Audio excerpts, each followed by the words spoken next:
Sidang PK untuk 6 terpidana berlanjut, kini menghadirkan saksi fakta yang melihat langsung kejadian, dan kejadian itu menurut saksi adalah kecelakaan. Kita saksikan cuplikannya.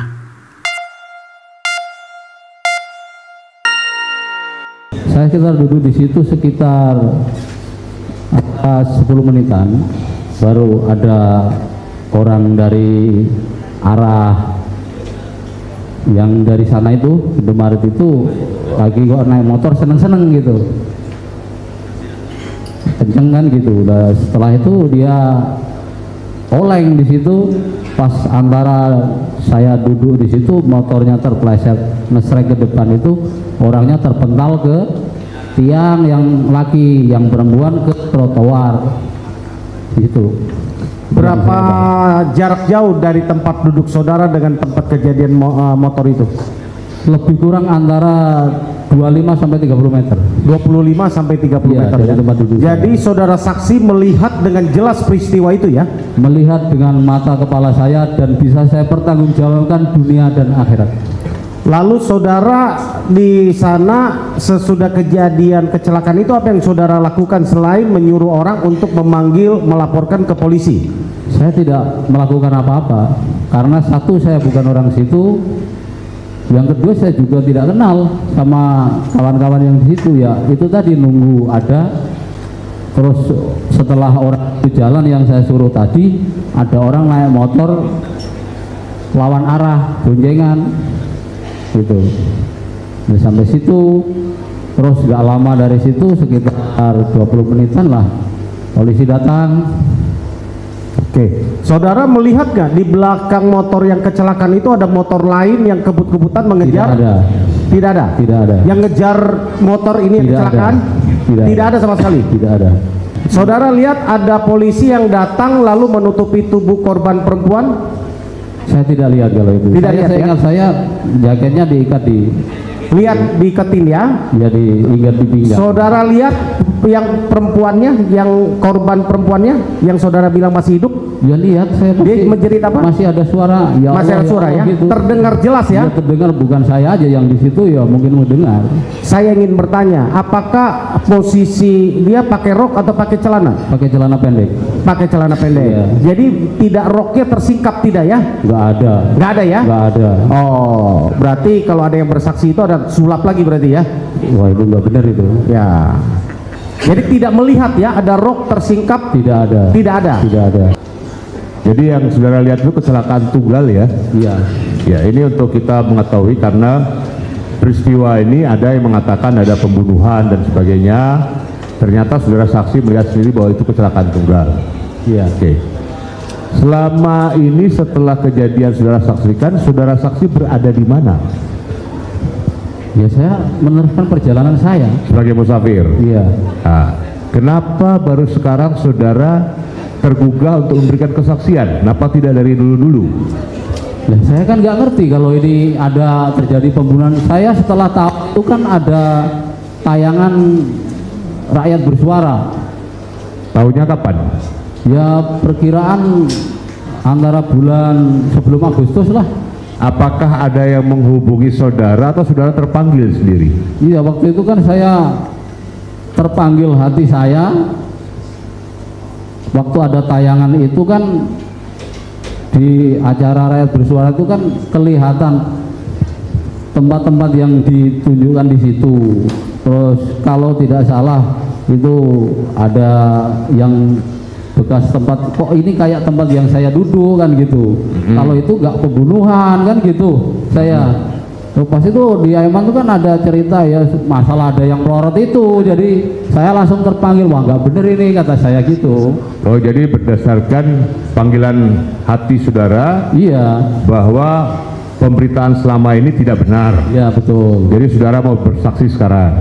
Ya, mau bersaksi itu karena waktu itu ada salah satu channel namanya Vario itu Ya. lagi live. Tolong dong yang tahu ini kejadian ini ngomong kan gitu. Ya. Ya, di channel itu kan dia ngasih alamat email kan gitu. Ya. Jadi saya ngirimnya lewat itu. Oh, jadi kalau saya itu tahu itu kecelakaan, kalau pengen tahu info lebih lanjut, kalau tidak salah kata-kata saya, hubungi nomor saya, kayak gitu. oh jadi Bapak yang menawarkan diri sendiri ya? Saya menawarkan diri karena saya merasa tahu itu kan gitu. Jadi Oke. saya siap bertanggung jawab. Baik. Dalam Bapak bersaksi sekarang depan persidangan, adakah yang menyuruh Bapak bersaksi? Tidak ada. Adakah yang membayar Bapak untuk bersaksi? Tidak ada. Jadi atas kesadaran sendiri, keikhlasan sendiri, tanpa paksaan siapapun ya? Betul. Baik, terima kasih.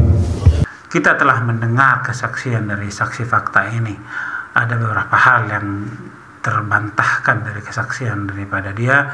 Yang pertama itu kesaksian si Aep ya, bahwa tidak ada kejar-mengejar di situ, kejar-kejaran motor, dibilang tidak ada ya. Itu yang pertama. Yang kedua juga kesaksian daripada Suroto yang menyatakan ada celana yang tersingkap lah, rok yang tersingkap lah ya, bahwa si saksi fakta ini menyatakan bahwa tidak ada hal itu, bahwa almarhum Vina itu memakai celana pendek ya, dan tidak ada rok yang tersingkap dan segala macam yang sejenisnya ya. Artinya kesaksian dari Suroto juga terbantahkan ya. Tadi kesaksian dari Aep tidak ada kejar mengejar motor ya. Kemudian ada juga dulu pernah PH daripada si Rudiana mengatakan bahwa jika ini adalah sebuah kecelakaan, kenapa saksi-saksi ini baru hadir sekarang setelah 8 tahun? Katanya kan begitu. Sama seperti yang ditanyakan oleh PH tadi. Kenapa Bapak baru datang sekarang ya kan? Nah, si Bapak itu benar. Dia baru datang sekarang karena memang pemberitaan viral itu baru sekarang ya. Dia merasa bahwa itu sebuah kecelakaan. Ya, bagi dia kecelakaan ya sudah, karena kan kesaksian dia juga itulah kecelakaan tunggal. Tidak ada yang dipersoalkan di sana, tidak ada yang mau dipersalahkan di sana. Si korban mengendarakan motornya dengan tidak benar, dia celaka ya salah dia sendiri, kan seperti itu logikanya ya. Jadi tidak ada yang mau disalahkan di sana, karena tidak ada lawannya untuk tabrakan atau apa. Kecelakaan sendiri, tanggung sendiri, kan seperti itu. Bagi dia udahlah, dia berlalu begitu saja ya kan. Dan persidangan di tahun 2017 itu, 2017 itu tidak seviral yang sekarang ya. Tidak disampaikan begitu bla bla bla bla bahwa kejadian di jembatan Talun adalah sebuah pembunuhan dan segala macam. Berita itu tidak viral seperti sekarang. Makanya mereka juga tidak tampil. Nah, saksi fakta ini, tetapi setelah film Vina naik ya, dan semua menjadi sangat-sangat viral, kemudian dia melihat di televisi, dia melihat di media sosial, di siarannya Aiman tadi katanya kan, suara rakyat bersuara itu, dan kemudian ada media sosial yang menyatakan siapa yang melihat kejadian ini tolonglah bersuara, tolong menyampaikannya, sehingga dia tergerak hatinya. Seperti yang diakui tadi, dia tergerak hatinya. Tidak ada yang mengundang, tidak ada yang membayar dia. Dia hanya ingin menyampaikan sebuah kebenaran fakta yang dia lihat, bahwa itu bukanlah sebuah pembunuhan, tapi sebuah kecelakaan. Ya, dalam hal ini artinya mungkin dia melihat karena ada orang yang jadi terpidana, yang dihukum seumur hidup atas sesuatu peristiwa yang tidak pada sebenarnya, ya, kecelakaan menjadi sebuah pembunuhan. Ini yang menggerakkan hati pada si saksi fakta ini ya, sehingga dia datang menyampaikan semuanya. Terbantahkanlah semua. Nah, terbantahkanlah kesaksian daripada si Aep yang janggal itu, dari jarak 100 meter lebih katanya dia bisa mengenali orang dalam kegelapan malam. Nah, itu sudah sangat aneh, tidak bisa diterima akal sehat ya kan. Juga kesaksian daripada si Suroto itu, katanya dia yang datang duluan. Kalau ini memang sebuah peristiwa pembunuhan, dia kan bukan polisi, ya kan, masakan dia yang menangani, megang si Vina, memperbaiki celana dalamnya si Vina, katanya celana yang tersingkap lah, dia yang datang duluan lah, ya kan. Nah, dan itulah menjadi sebuah kejanggalan juga yang dibantah oleh si saksi fakta ini, bahwa tidak ada rok atau celana yang molor, rok yang tersingkap itu tidak ada, ya. Juga dibantah tadi si Aib tidak ada kejar-kejaran motor si Vina Eki itu jatuh, itu ya, dia naik motor zigzag sehingga akhirnya terjatuh dan kecelakaan.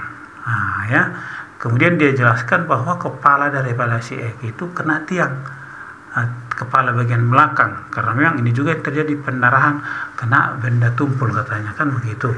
Nah, dan pada saat itu juga si Ekinya meninggal di tempat, makanya di lokasi itu banyak darah, dan disitulah ditemukan jejak peristiwa. Kalau di jejak daripada pembunuhan berencana, yang katanya pembunuhan berencana itu TKP-nya ada 3, tapi jejaknya hanya ada 1, hanya di jembatan itu. Di lokasi pembunuhannya nggak ada, masa bersih banget di lokasi pembunuhan katanya, dan melakukan tindak asusila itu. Di situ tidak ada ditemukan darah atau apa, ya kan, hanya ada di lokasi yang di jembatan ini. Nah, itu juga membuktikan bahwa peristiwa pembunuhan itu patut diragukan, ya kan. Nah, yang kemudian tadi, ya, kembali kenapa saksi baru datang sekarang, karena sekarang baru viral, dia lihat bahwa loh, itu kan kecelakaan, kenapa jadi pembunuhan. Dia tergerak hatinya untuk datang sesuai dengan daripada undangan pernyataan daripada media sosial itu. Media itu, siapa yang melihat kejadian tolong berbicara, tolong berikan keterangan, kesaksian. Makanya dia hadir ingin meluruskan itu.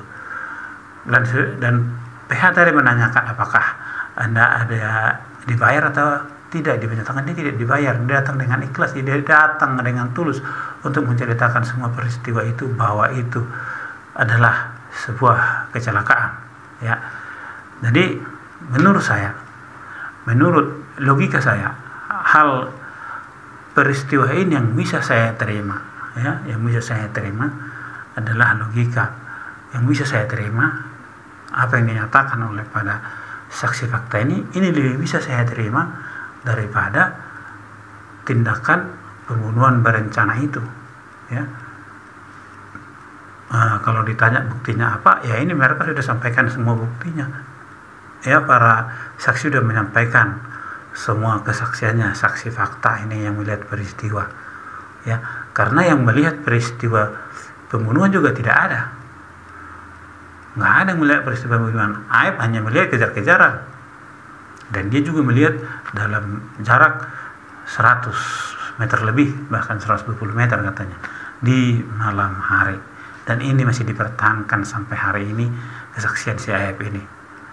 Siapa yang bisa menerima logika, siapa yang bisa menerima penglihatan si Aib sehebat itu, 100 meter lebih di kegelapan malam.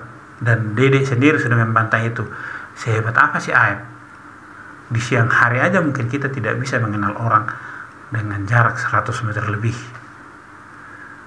Contoh, ya, dari kalau Anda penggemar bola, ya, dari ujung gawang satu ke ujung gawang satu lagi, ada yang bisa mengenali siapa yang bisa berdiri di ujung gawang sana. Kalau kita dari ujung gawang sebelah A contohnya, di gawang sebelah B ada yang bisa mengenali orang yang berdiri di situ, itu jaraknya 100 meteran. Kalau ada, Anda menjadi orang yang luar biasa, CS-nya si Aib. Salam waras.